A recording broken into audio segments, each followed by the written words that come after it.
Yontif. In 2005, a group of social psychologists in England performed an experiment on campus. They recruited rabid fans of the Manchester United soccer team, think Ohio State in our words. They recruited them to write an essay about why they loved their team. After turning in their passionate essays, as you might imagine, they were then told that a Manchester United game, their team, would be shown on a TV across campus. This was a ploy, of course. Fair warning, whenever a social psychologist asks you to do something, it's never what it seems.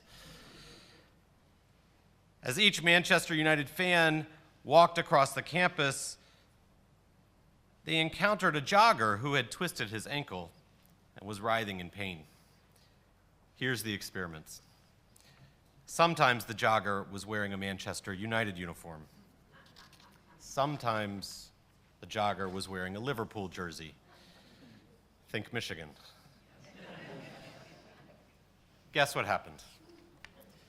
The Manchester United fans were more than willing to help the Manchester United fan, and more than willing to basically step over a hurt Liverpool fan as they winced in pain.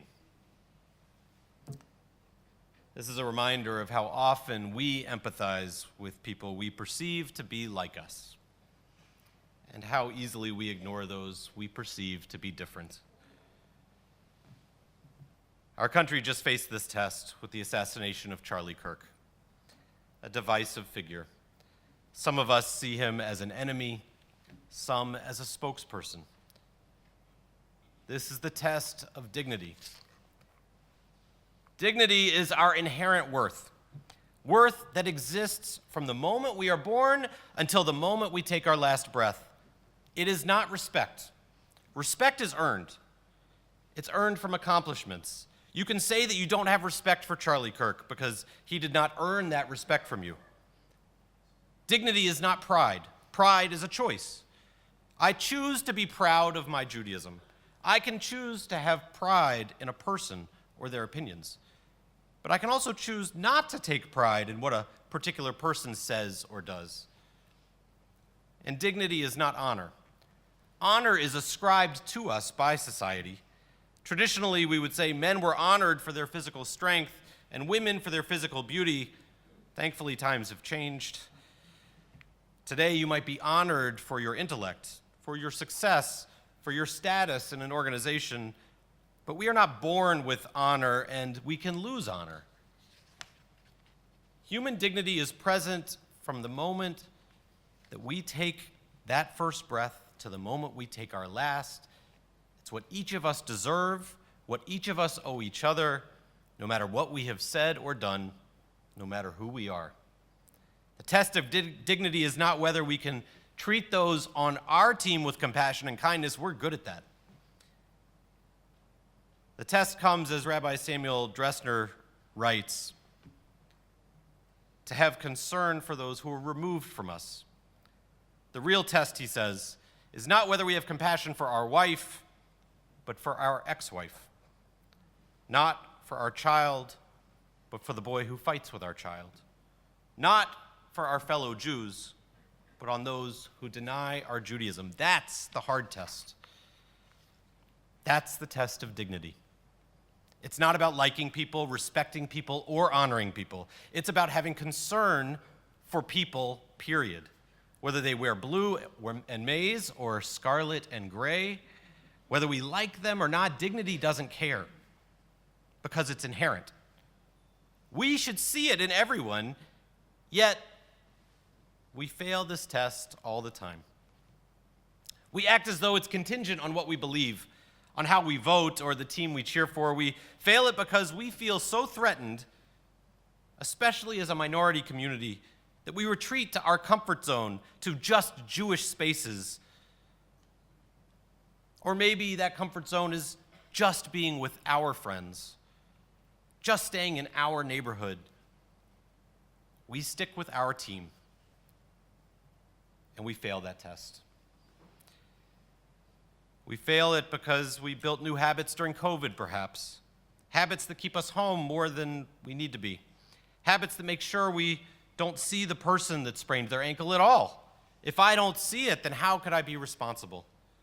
Just like I don't see the empty fridge of the person who's hungry or the mental illness of my neighbor's son. We fail because we fool ourselves into thinking that if I don't see it, then I'm not responsible. But dignity doesn't work that way. Dignity believes that it doesn't matter if we see it or not, it's there. Sometimes we fail it because we fool ourselves. We tell ourselves, well, that person wouldn't help me if I sprained my ankle. Dignity doesn't work that way either. It doesn't matter what the other person does or does not do. We all have dignity. We're all supposed to see it in the other. Perhaps that's why the book of Genesis begins with just that idea. Each of us is created, B'Tselem Elohim, we read in the first chapter, in the image of God. And then, as is human nature, and as we know, almost as soon as we are given dignity, our Torah turns to a story where we deny it. Ayecha, God says to Adam and Eve, where are you? Adam responds, I'm hiding because I'm afraid. Adam and Eve had eaten of the fruit that they were forbidden to eat. Now, we are smart enough to know that God is not asking for GPS coordinates.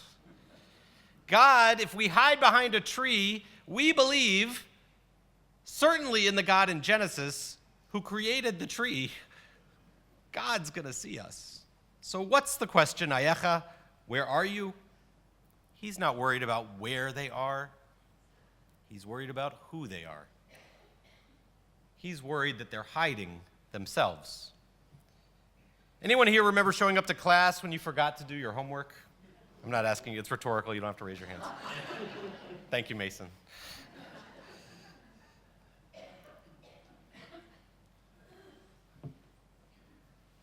You remember where you sat that day in class?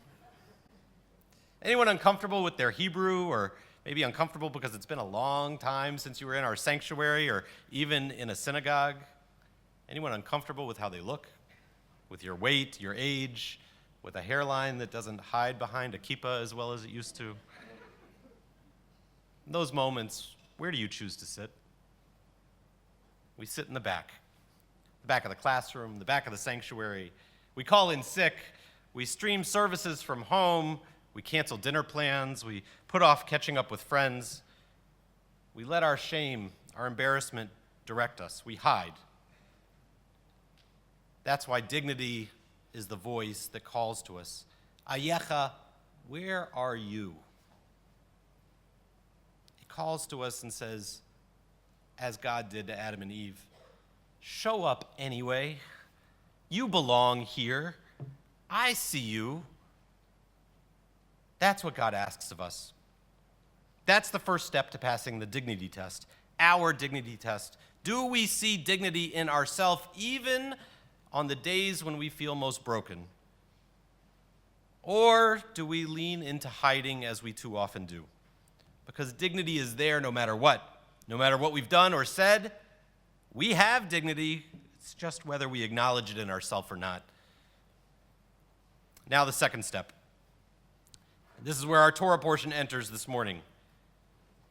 When we hide ourselves, in the first step, God says, Ayecha, where are you? But that's not the question that was asked this morning. The question asked this morning is about what happens when we hide others, or when we just refuse to see them, when we pretend they don't exist. God asks a different question. Aichevel achicha, Cain, where's your brother? You don't see him, do you? When our human instinct is to hide, dignity calls us out from hiding. That's Adam. But when our instinct is to ignore responsibility, to turn away, dignity insists we see the person we don't want to see. It doesn't matter if you don't want to see them. It doesn't matter if they're not there anymore.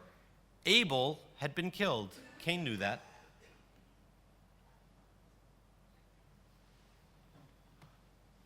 Thomas was a student at Youngstown State. Every morning at 8 a.m., he entered his business management class and sat on the front row. He did his homework. And every day, the person sitting next to him stacked all of his books on Thomas's desk. His books, his lunch, his cell phone.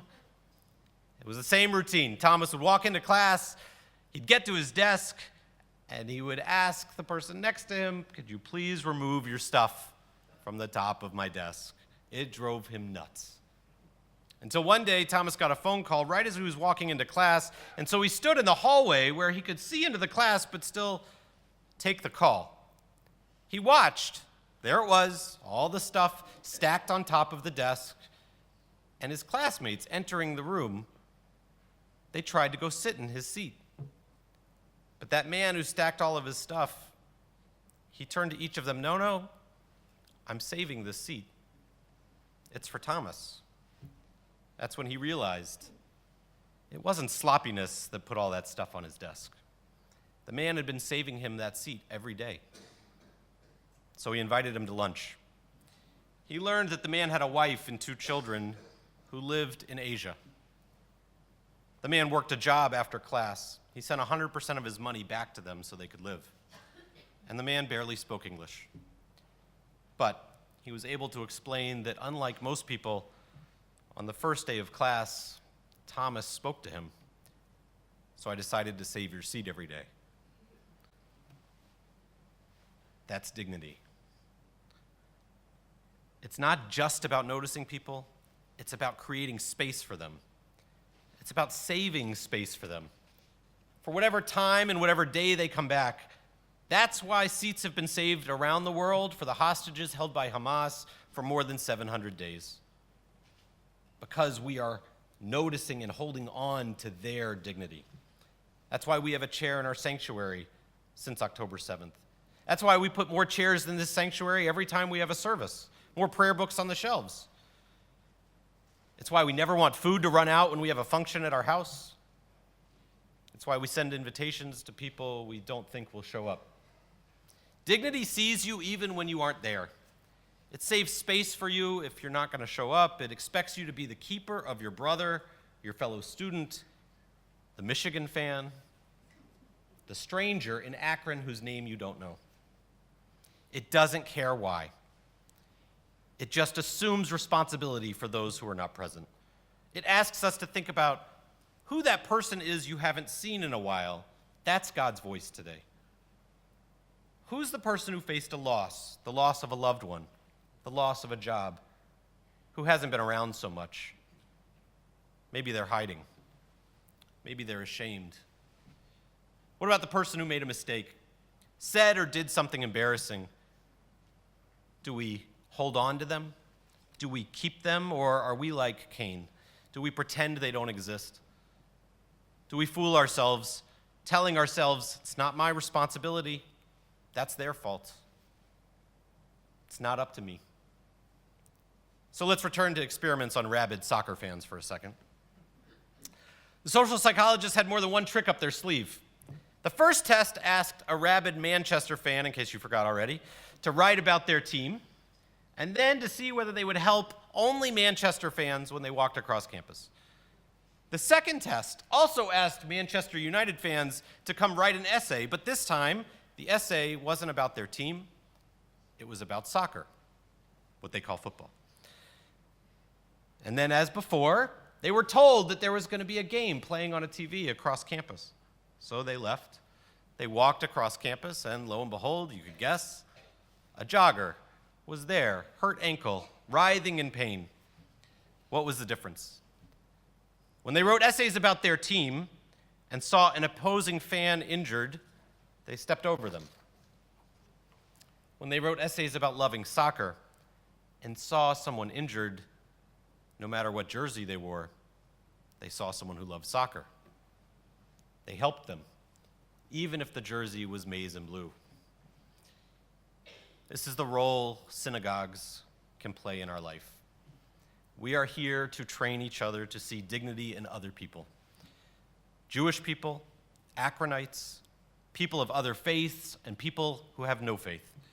We are here to broaden our vision, to see more than those who look like us, to know who is missing from the room, to put out more chairs, to know who's missing from society, and to create more spaces. To know when to say, Ayecha, where are you? And when to say, I've saved you a seat. I hope you'll show up. In a few minutes, we will begin our Yom Kippur social justice panel. It is a dignity panel. Dr. Daniela Jacques Agimi has spent her career working with the incarcerated, primarily incarcerated women. Pastor Peter Wiley started First Serve, a congregational initiative at his church that created space for the overlooked in the North Hill neighborhood in Akron, even though his church is in Hudson. And Sal Ruggieri works with those recovering from addiction every day, people that society often ignores. 3 experts in seeing the overlooked in our society, 3 experts in restoring dignity to those we often do not invite to our tables. I hope you will listen to them, learn from them, and then as a congregation, let's emulate them. Because dignity is not the same as respect. It is not pride. It is not honor. It is given to us from the moment we're born, and it is with us until the moment we die. The challenge of dignity is whether we can acknowledge it along the way. We know that our world questions it. That's the world we live in. The world is going to ask us whether Charlie Kirk deserved to be assassinated or not. That's the question that's going to be put in the news. It's going to ask whether immigrants deserve to be expelled or taken in. It's going to ask whether those we oppose deserve to suffer, whether we are winners or whether we are losers. Those are the questions the world will ask, and it's not going to stop asking those questions. But those aren't Jewish questions. We have always asked, Ayecha, where are you? Ei chevel achicha, where's your brother? Those are dignity questions. They don't let us hide ourselves, and they don't let us hide others. May we hear those voices calling out to us on this day, and may we hold those voices with us as we leave this sanctuary and go out into a world that asks different questions. May we not hide when we're ashamed because we have dignity. May we see those who feel shame because we see their dignity first. Whether they are held hostage across the world, whether they are unhoused in our city, whether they are simply unnoticed in our neighborhood. We see them, we save them seats, we create space, we acknowledge dignity first. Gamar Chatima Tova. May all of us have a seat this year and for many years to come in the book of life. Amen.